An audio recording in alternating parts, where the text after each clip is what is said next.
Dr. Harris Grant strode through the gleaming halls of Albridge Medical Center in Hartford, Connecticut, with the confidence of a man who knew his place at the top.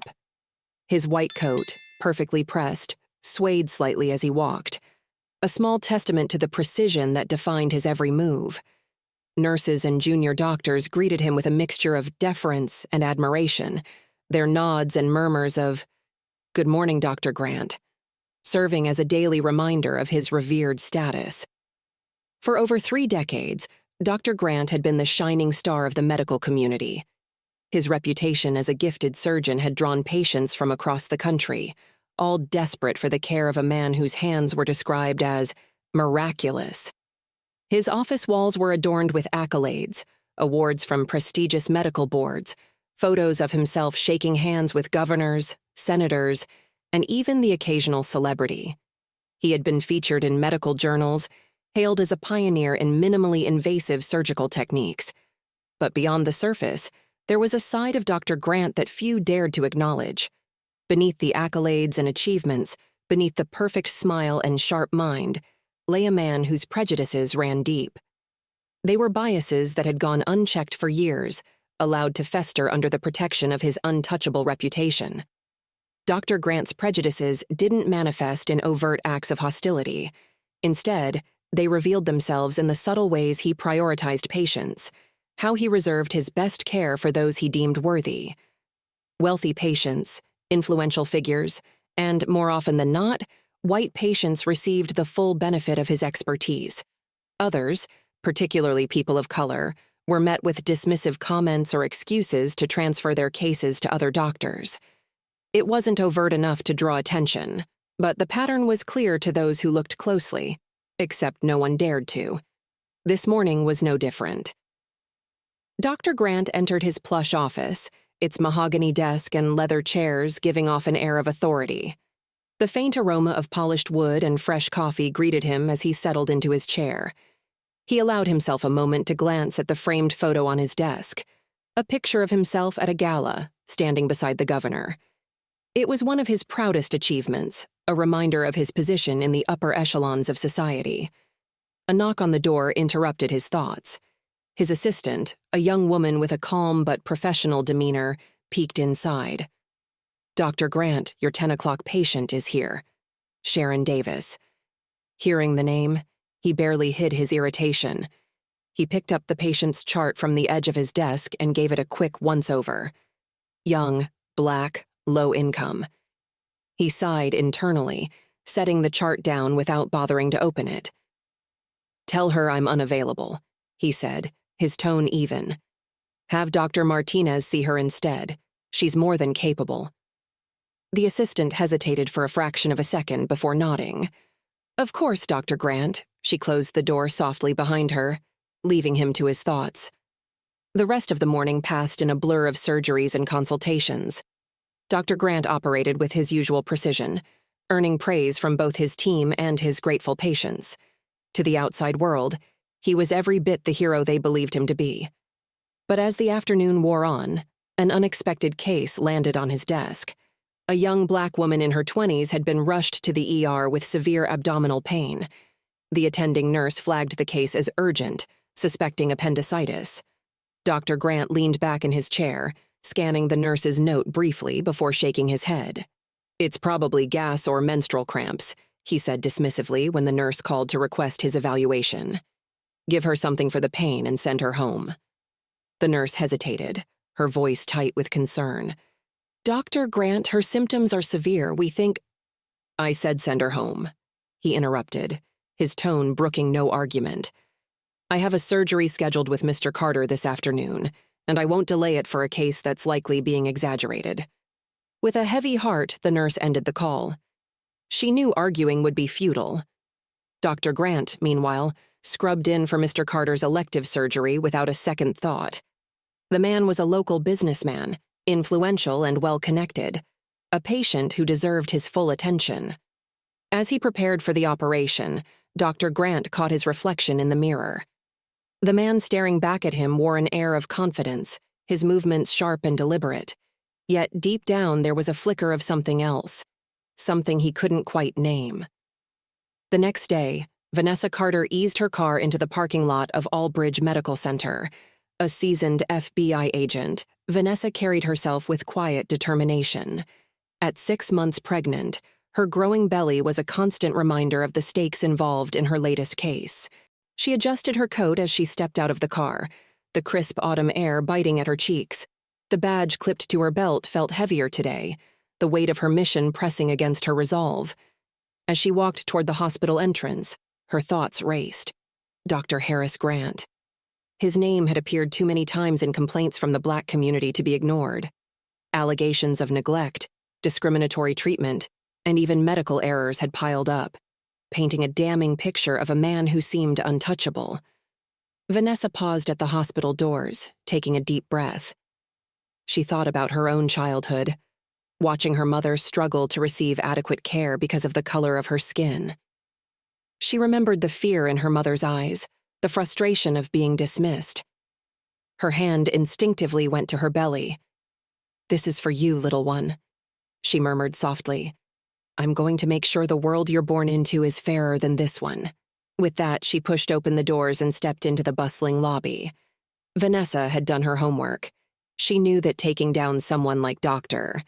Grant would require more than just accusations. It would require evidence. Months of research had brought her here posing as a new patient.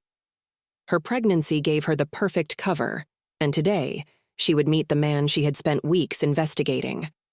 She sat in the waiting room, her hands resting protectively on her belly. Around her, patients of various backgrounds filled the chairs, chatting quietly or staring at their phones. Despite the hum of activity, Vanessa felt a growing sense of tension. Finally, her name was called. A nurse led her into an examination room, instructing her to sit on the table and wait for the doctor. Vanessa took deep, calming breaths, rehearsing her story in her mind. The door opened and Dr. Grant walked in, his eyes scanning the chart in his hands. He didn't bother looking up at Vanessa as he spoke. "Mrs. Carter, is it? What seems to be the problem?" Vanessa noted the detached tone in his voice, the way he barely acknowledged her presence. "I've been experiencing sharp abdominal pains," she began, her voice steady but tinged with concern.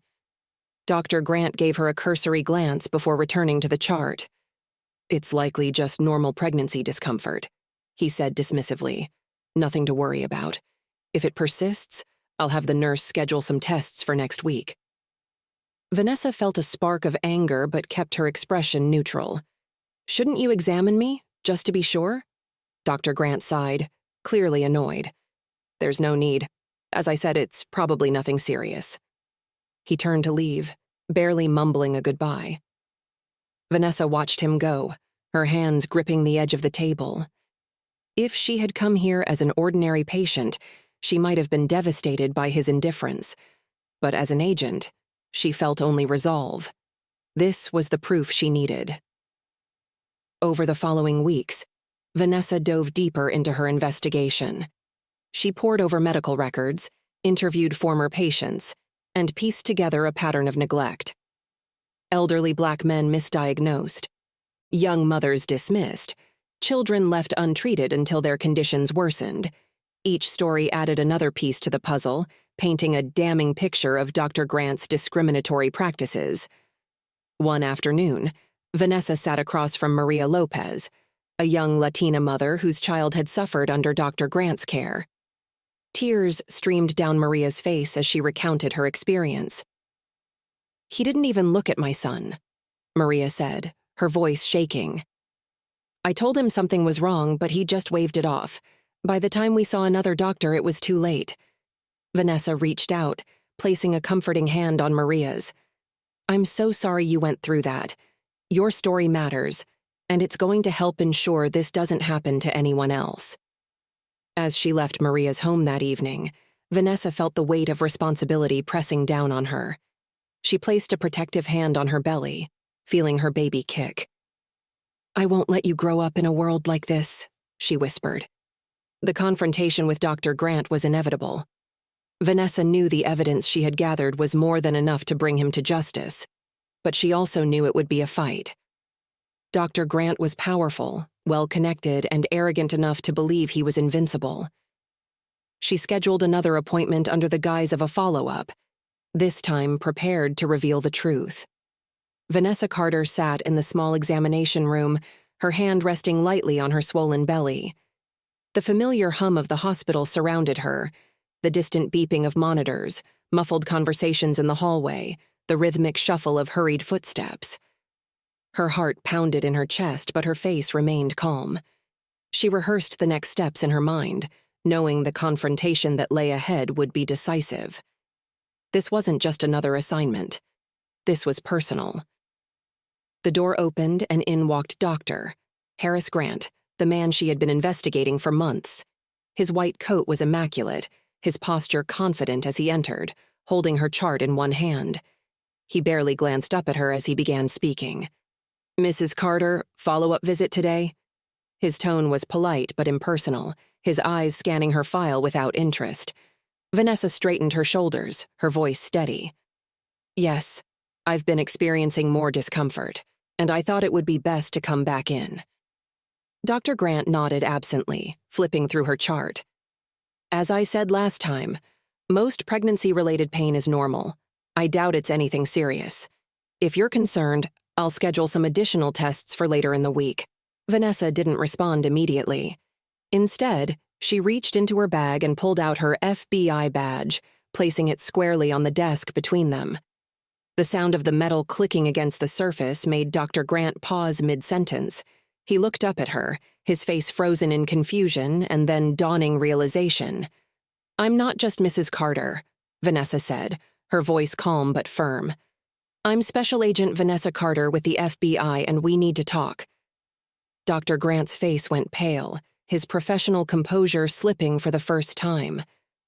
"What? What is this about?" he stammered. Vanessa leaned forward, her eyes locked on his. "This is about years of discriminatory practices, Dr. Grant. Neglecting patients because of their race, dismissing their pain, failing to provide the care they deserve. I've spent months gathering evidence, medical records, patient testimonies, even staff reports. And now I'm here to give you a choice." He stiffened, his hands gripping the edges of the desk. "This is preposterous," he said, his voice rising slightly. "I have no idea what you're talking about. My care is beyond reproach." Vanessa didn't flinch. She opened a thick file she had brought with her and slid it across the desk. "Go ahead, take a look. These are just a few of the cases we've compiled. You dismissed a young woman last month with severe abdominal pain. She ended up needing emergency surgery for a ruptured appendix. She could have died. There are dozens more just like this, Doctor." Dr. Grant flipped through the file, his expression darkening with each page. "You're exaggerating," he said weakly. "These are isolated incidents. Nothing more." Vanessa tilted her head, her gaze unyielding. "Are they? Or is it a pattern of negligence fueled by your own bias, because the evidence suggests otherwise?" He slammed the file shut, his face flushed with anger. "I won't be railroaded like this," he snapped. "Do you have any idea who I am? The lives I've saved? My record speaks for itself." Vanessa leaned back in her chair, unfazed. "Yes, Doctor. Grant, your record does speak for itself, and that's why I'm here. You've built a reputation on saving lives, but you've also jeopardized just as many because you didn't think they were worth your time. I'm not here to argue. I'm here to hold you accountable." Dr. Grant's shoulders slumped slightly, the weight of her words beginning to sink in. "What do you want from me?" he asked quietly. Vanessa met his gaze, her voice firm but not unkind. "Here's the deal. You can deny everything and face a public investigation, a trial, and likely the loss of your license and reputation, or you can take responsibility and start making amends. That means donating a significant sum to underserved communities and volunteering your time at a local clinic that desperately needs skilled physicians. The choice is yours." Dr. Grant stared at her in silence for a long moment, his mind racing. He had always seen himself as untouchable, his connections shielding him from scrutiny, but the woman sitting across from him didn't flinch, her resolve unwavering. For the first time in years, he felt the fragile foundation of his carefully constructed world begin to crack. "What clinic?" he asked finally, his voice barely above a whisper. Vanessa allowed herself a small nod. "Pinecrest Community Clinic. They serve low-income families, many of whom have been neglected by doctors like you. They need someone with your skills, but understand this, you're not doing this for me. You're doing this for the patients you've failed, the ones who deserved better." Dr. Grant's jaw tightened, but he didn't argue. He reached for a pen and signed the agreement she placed before him, his hand trembling slightly. Vanessa stood, collecting her things. "You've made the right choice, Dr. Grant. But this is just the beginning." As she left his office, Dr. Grant sat alone, the weight of his decisions pressing down on him. The next week, Dr. Grant arrived at Pinecrest Community Clinic for his first day of service. The clinic was a stark contrast to the pristine halls of Albridge Medical Center. The walls were painted in warm but faded colors, and the equipment was noticeably outdated. The waiting room was packed with families, mothers holding crying infants, elderly patients clutching their medical charts, and children playing with worn toys. Dr. Sheila Walker, the clinic's director, greeted him at the door. She was a petite woman in her late 50s with a no-nonsense demeanor and kind eyes. "Dr. Grant," she said, extending a hand. "Thank you for joining us. Let me show you around." As she led him through the modest facility, Harris couldn't help but feel out of place. This wasn't his world. The chaos, the lack of resources, the palpable urgency of every case. It all felt overwhelming. His first patient was a young boy named Jamal, who had been struggling with asthma. Jamal's mother, a weary-looking woman in her 30s, explained how difficult it had been to manage his condition without consistent access to medication. Harris listened, his usual clinical detachment beginning to falter as he examined Jamal. He noticed the boy's nervous smile and the way his mother held his hand tightly, as if silently pleading for reassurance. "Don't worry, Jamal," Harris said gently. "We'll get you what you need to feel better." The words felt foreign in his mouth, but as he spoke them, he realized he meant them. As the day wore on, Dr. Grant worked his way through the steady stream of patients. Each case chipped away at the wall of detachment he had built over decades. These weren't just numbers on a chart or anonymous faces in a crowded waiting room. They were people with stories, struggles, and hopes that had been ignored by a system that often deemed them invisible. By mid-afternoon, Harris found himself sitting with Mrs. Johnson, a grandmother in her 70s who had been experiencing chronic pain in her knees for years. Her face, etched with lines of fatigue, lit up when she described her grandchildren, whom she cared for full-time. "They're my whole world, doctor," she said, her voice quivering. "But lately it's been harder to keep up with them. The pain's so bad I can barely walk some days." Harris examined her carefully, asking detailed questions about her symptoms. For the first time in years, he felt a genuine desire to help, not out of obligation or professional pride, but because he saw Mrs. Johnson for who she was, a human being who needed care. "We'll start with a physical therapy plan and some anti-inflammatory medication," he explained, scribbling notes in her chart. "But I also want to schedule you for an X-ray to see if there's more we can do to ease the pain long-term." Mrs. Johnson's eyes filled with tears as she reached for his hand. "Thank you, Dr. Grant. I was so worried I wouldn't be able to get help. You don't know what this means to me." Her gratitude hit him like a wave. For years, he had taken for granted the privilege of being able to offer help, withholding it from those he deemed unworthy. Now, sitting across from Mrs. Johnson, he realized how much power he had to make a difference, and how much harm he had caused by failing to use it. Over the weeks that followed, Harris slowly began to find his place at Pinecrest. He learned the names of the patients who visited regularly and started forming relationships with the clinic staff. Dr. Sheila Walker became an unexpected mentor, her dedication to the community inspiring him in ways he hadn't anticipated. One afternoon, as they sat in her small office reviewing patient charts, Sheila looked up at him with a curious expression. "You're settling in well," she remarked. I have to admit, I wasn't sure what to expect when I heard you'd be joining us. Harris glanced at her, unsure of how to respond. I imagine I didn't come with the best reputation, he said, his voice laced with self-awareness. Sheila smiled faintly. No, but that doesn't matter now. What matters is what you do moving forward. People here have been let down by doctors before. You have an opportunity to show them something different. Her words stayed with him long after their conversation ended. One Friday evening, as Harris prepared to leave the clinic, he noticed a young boy lingering by the door. It was Jamal, the asthma patient he had seen on his first day. Jamal, Harris called out, kneeling down to his level. What are you still doing here? Is your mom coming to pick you up? The boy nodded, clutching a small inhaler tightly in his hand. She's running late, he said softly.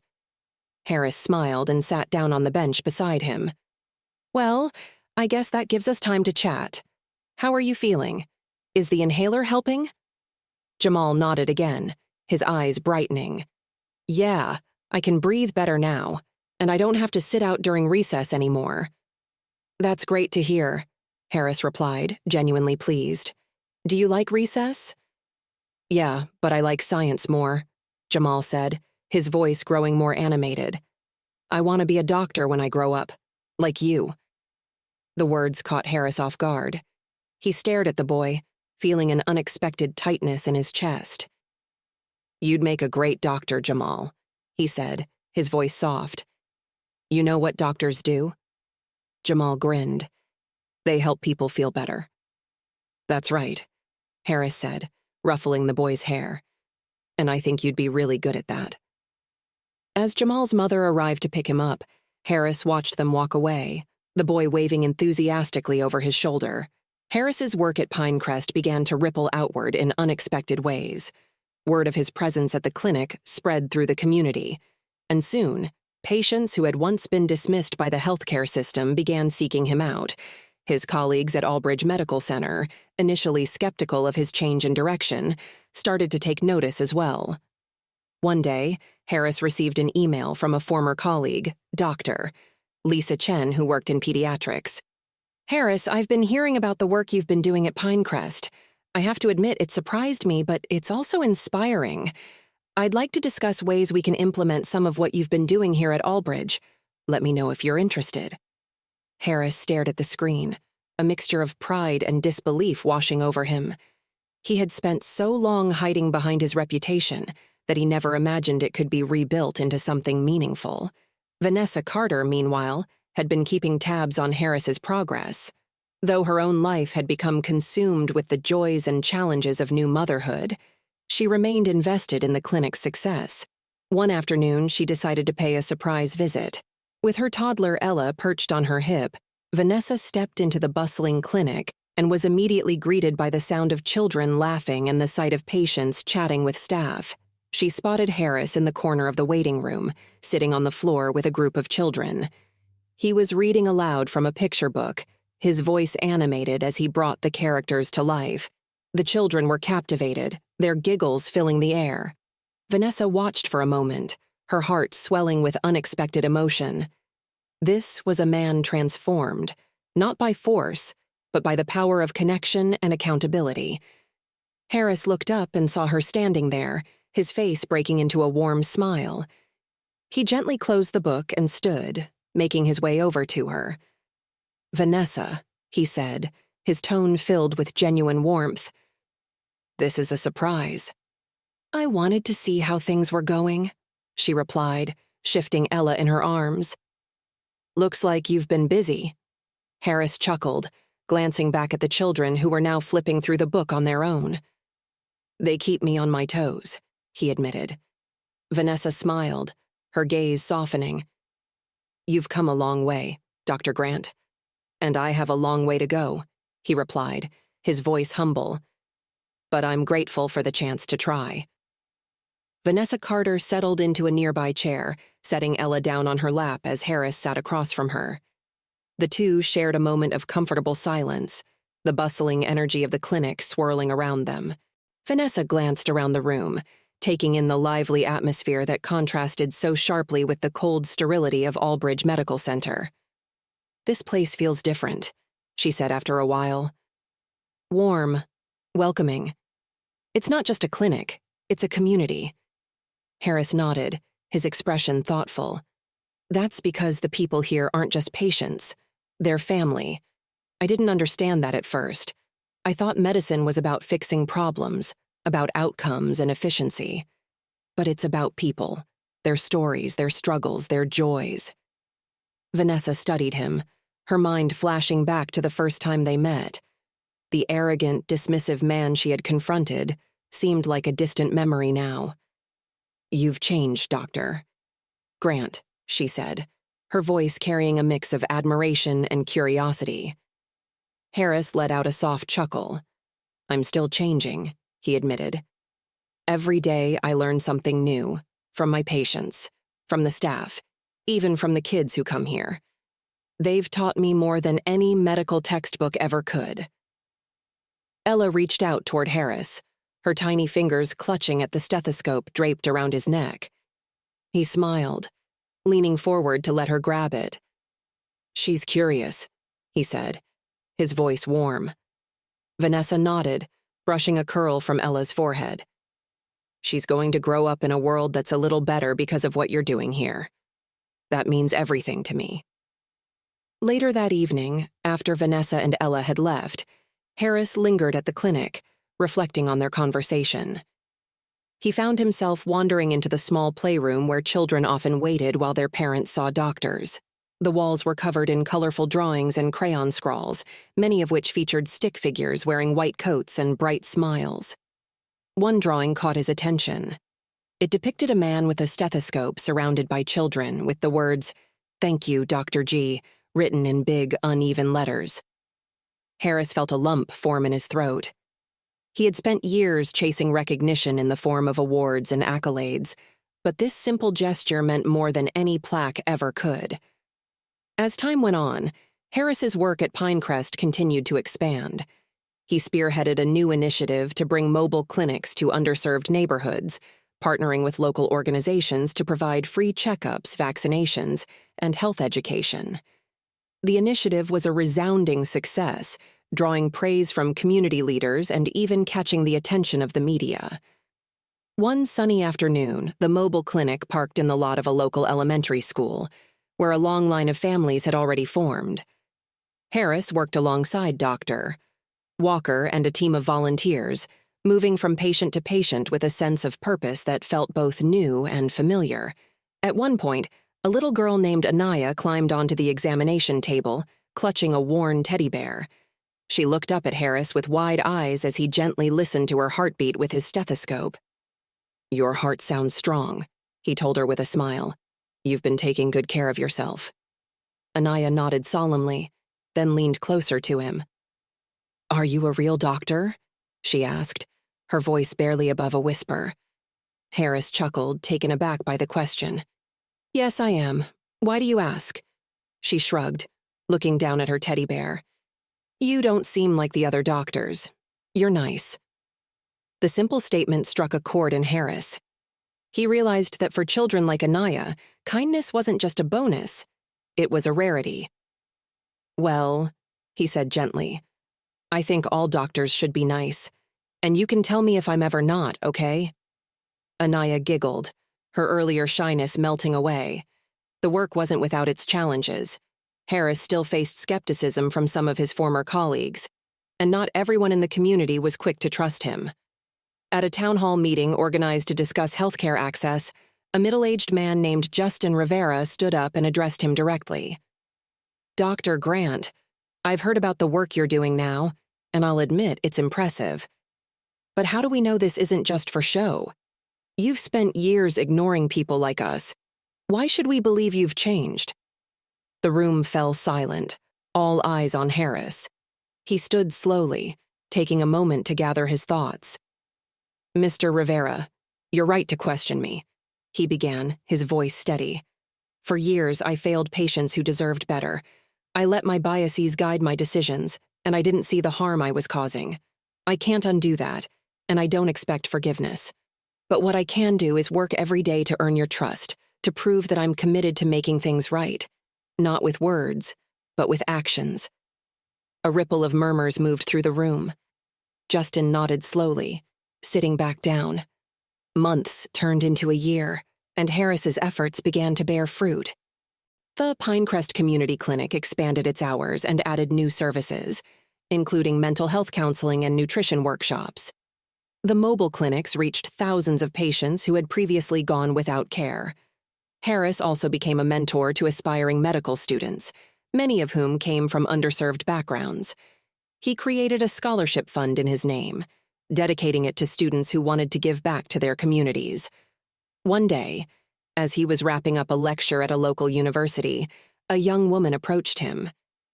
"Dr. Grant," she said, her voice shy but excited, "I just wanted to thank you.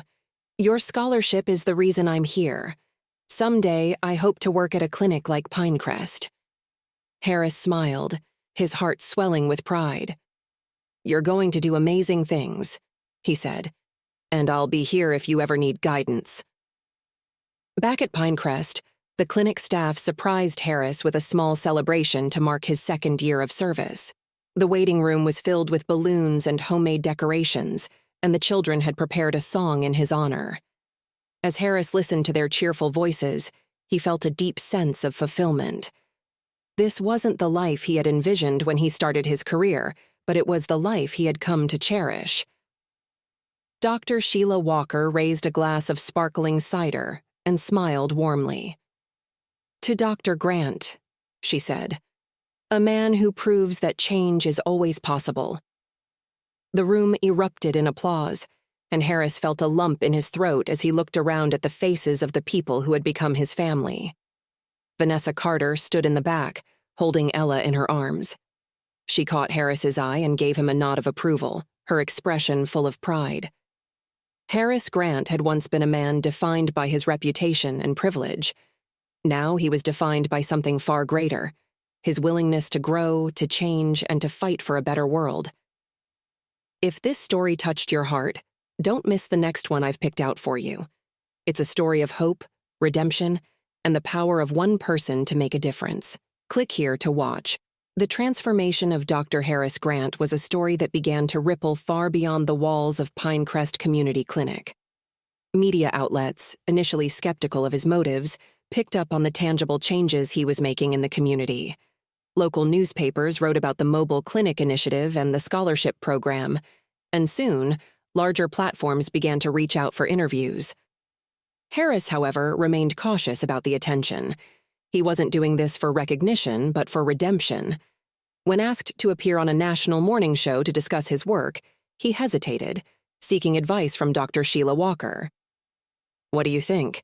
he asked her one evening as they closed up the clinic.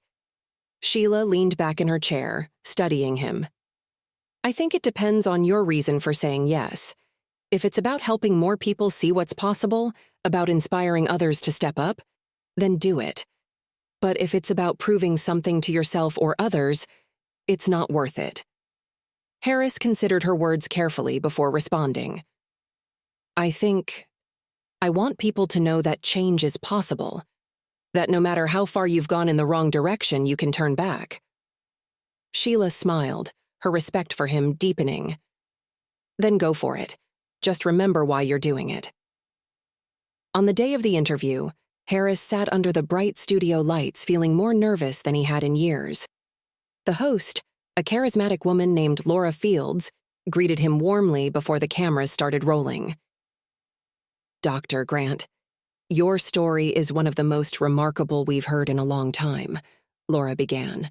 "From a decorated surgeon at a top-tier hospital to working full-time at a community clinic, what led to such a drastic change?" Harris took a deep breath, his voice steady as he answered. "I think the better question is, why did it take me so long to change? For years, I was blinded by my own privilege and biases. I thought I was doing enough because I saved lives, but I didn't see the lives I was neglecting. It took someone holding me accountable, forcing me to confront my failures for me to realize how much harm I'd caused. Since then, my goal has been to make amends." The interview went on to highlight his work at Pinecrest, the mobile clinics, and the scholarship program. Harris spoke candidly about the challenges he faced, both in rebuilding trust with the community and in confronting his own biases. By the end of the segment, the studio audience gave him a standing ovation. Back at Pinecrest, the impact of the interview was immediate. Donations poured in from viewers inspired by Harris's story, allowing the clinic to expand even further. Dr. Walker used the funds to renovate the facility, add more exam rooms, and hire additional staff. One afternoon, as Harris walked through the newly refurbished waiting area, he paused to watch a group of children playing with puzzles and toys. Among them was Jamal, the young boy who had once told Harris he wanted to be a doctor. Jamal looked up and grinned when he saw Harris. "Dr. Grant!" he called out, running over to him. Harris knelt down, returning the boy's smile. "Hey, Jamal. How's my future colleague doing?"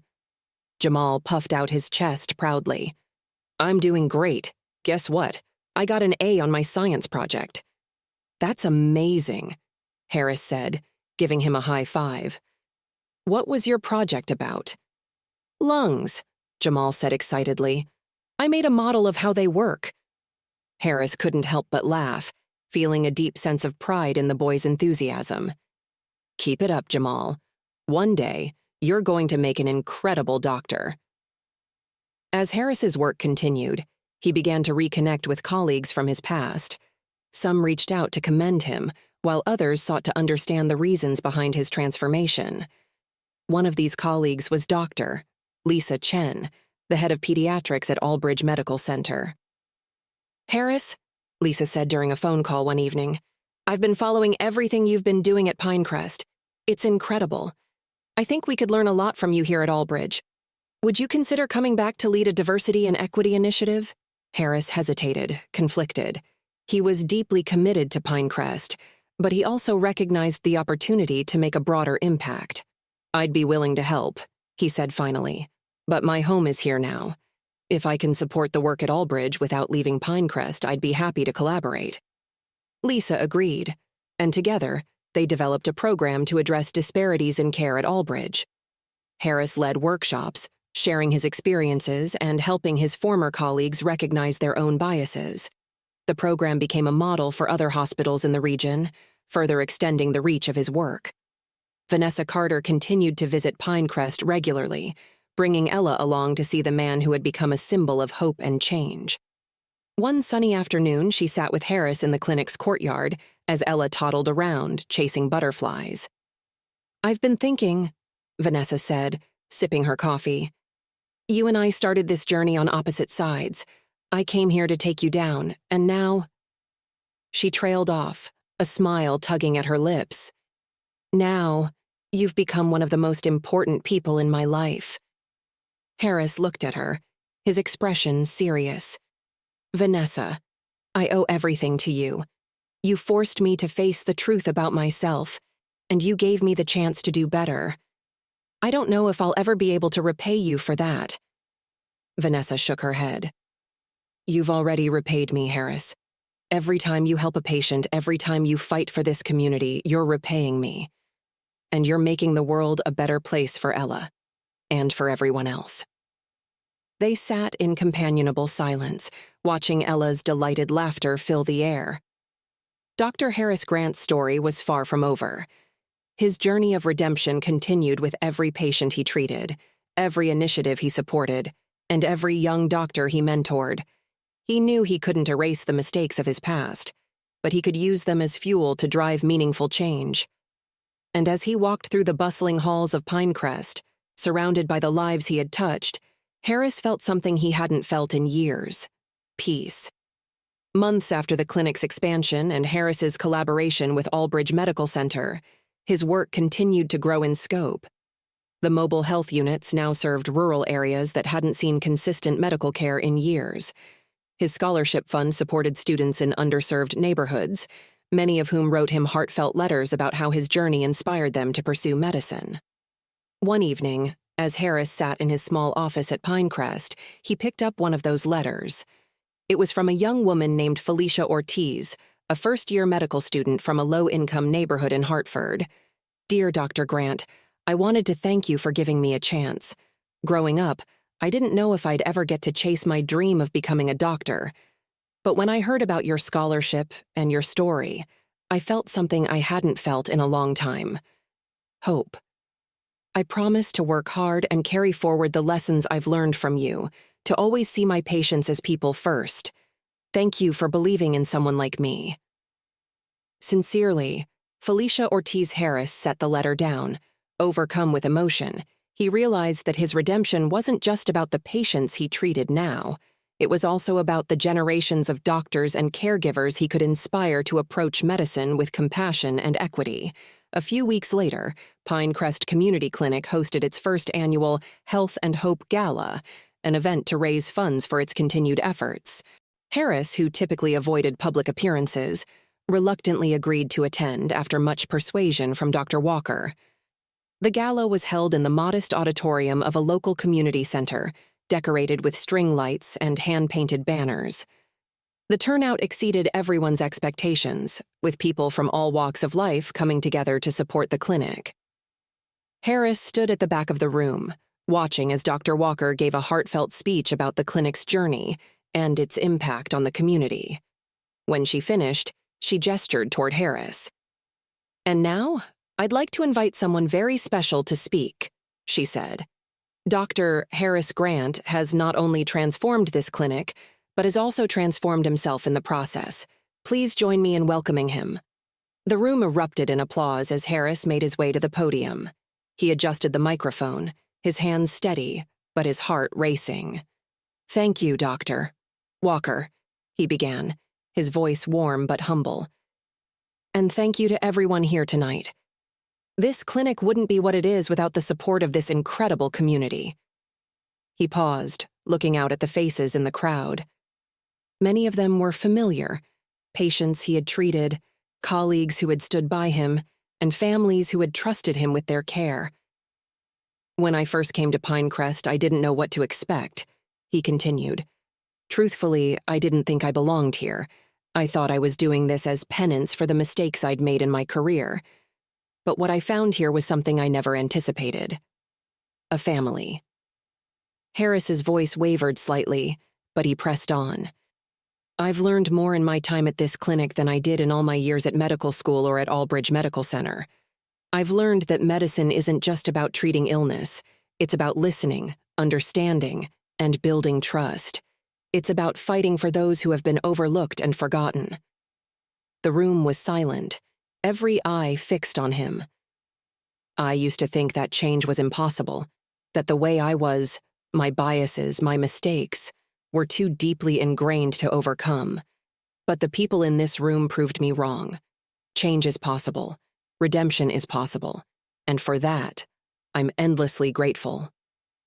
As he stepped away from the podium, the crowd rose to its feet, their applause thunderous. Harris felt a deep sense of fulfillment as he looked out at the room, knowing that this wasn't just a celebration of the clinic. It was a celebration of the collective power to create a better, more equitable world. Vanessa Carter stood at the back of the room, tears glistening in her eyes as she watched Harris's speech. Ella, now a lively toddler, clapped enthusiastically beside her.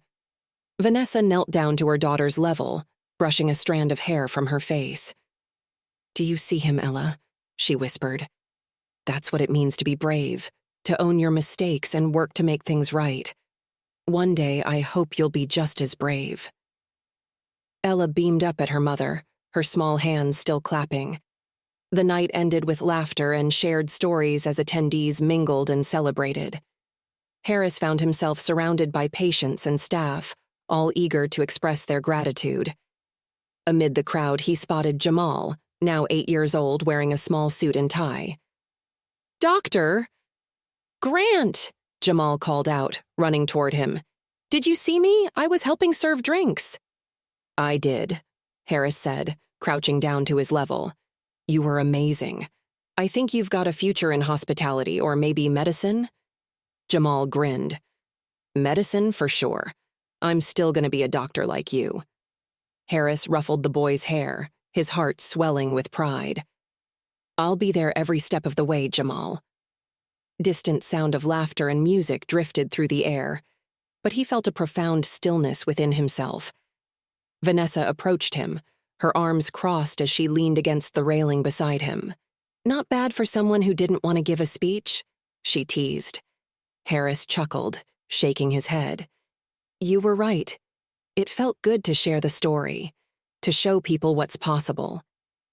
Vanessa smiled, her gaze soft. "You've done more than show people, Harris. You've changed lives, including mine." He looked at her, his voice quiet but sincere.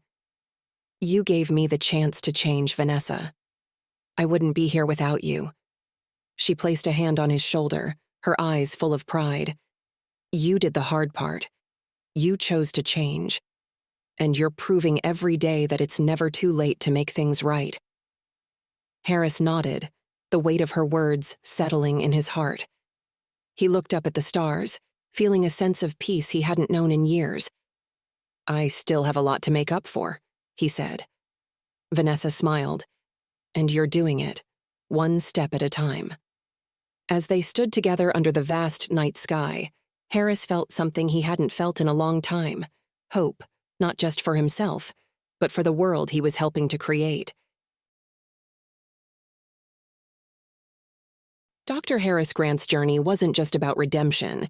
It was about the power of accountability, connection, and the courage to fight for a better future. His story serves as a reminder that change is always possible, no matter how far we've fallen, and that the impact of compassion can ripple far beyond what we imagine. If this story inspired you, the next one will touch your heart even more. Don't miss it. Click here to watch.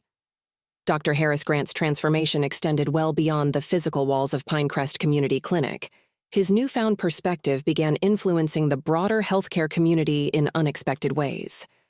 Colleagues who once dismissed conversations about healthcare disparities started reaching out to him, asking for advice, guidance, and even mentorship. One such call came from a young hospital administrator named Kevin Ramos, who managed a rural hospital in Vermont. "Dr. Grant?" Kevin began nervously during a Zoom call. "I've been reading about the work you've done at Pinecrest and the mobile clinics. We're struggling to reach our rural population here. Many of our patients can't travel for care. I was wondering if you'd consider helping us set up something similar." Harris was taken aback by the request.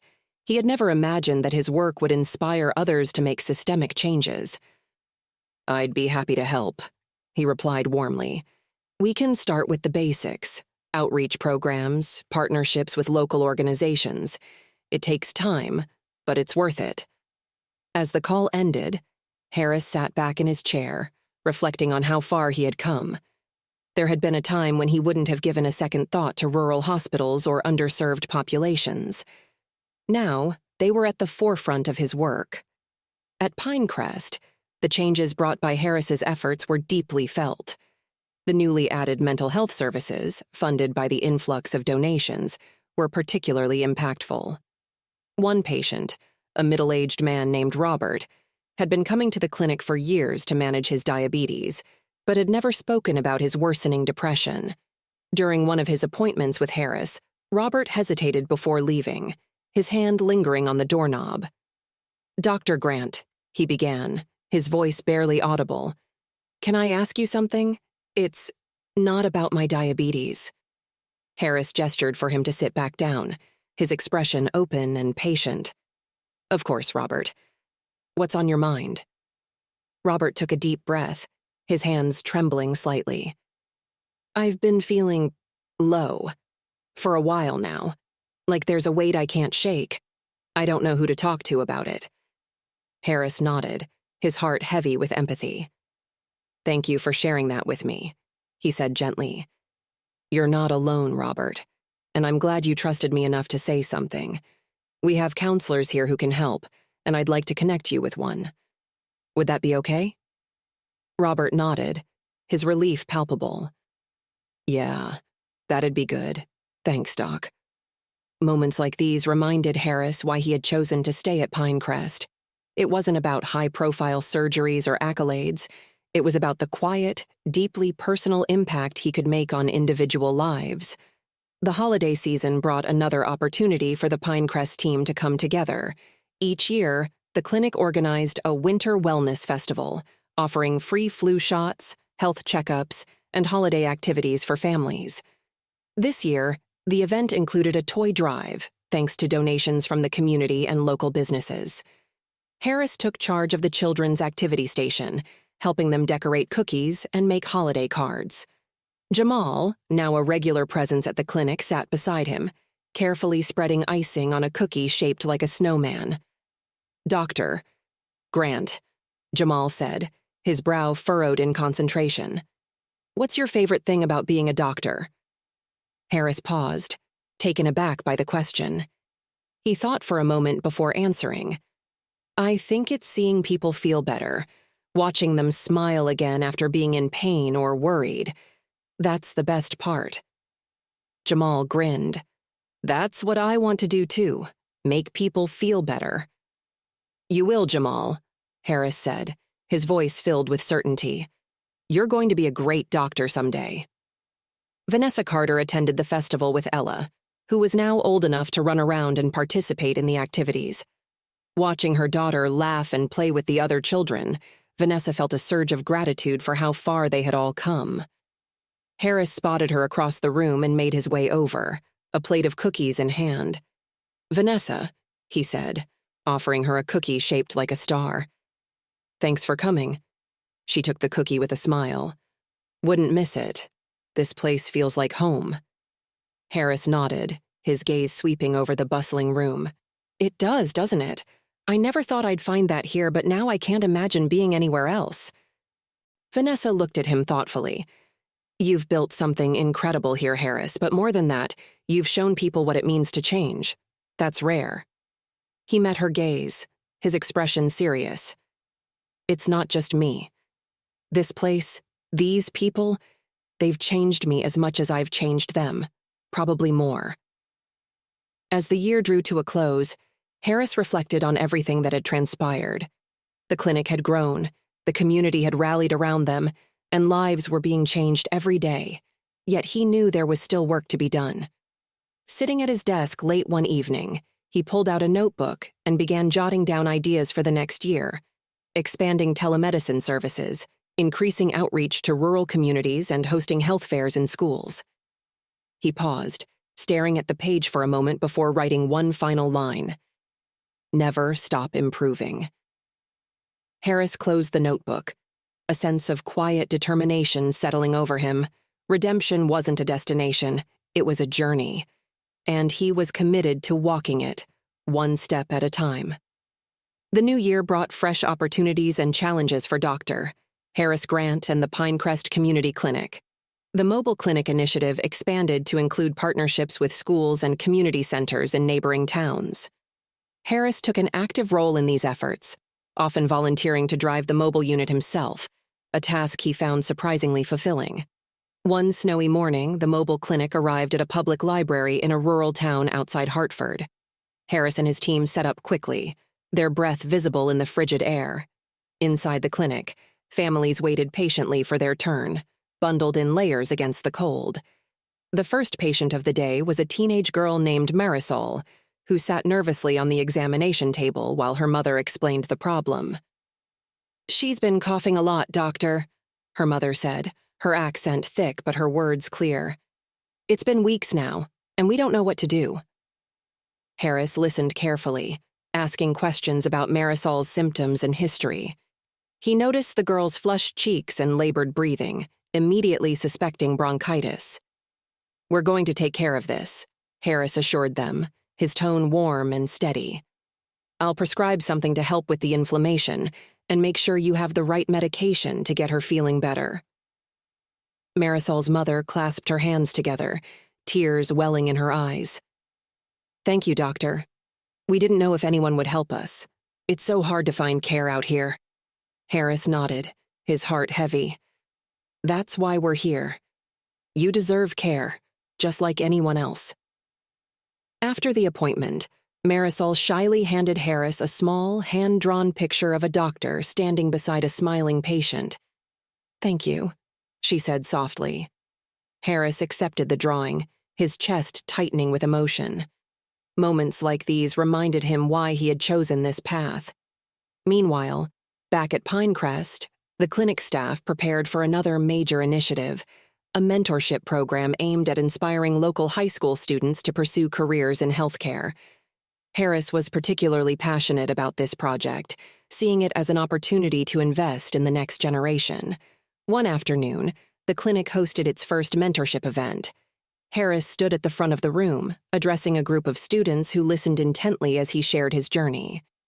"I didn't always make the right choices," he admitted, his voice steady but vulnerable.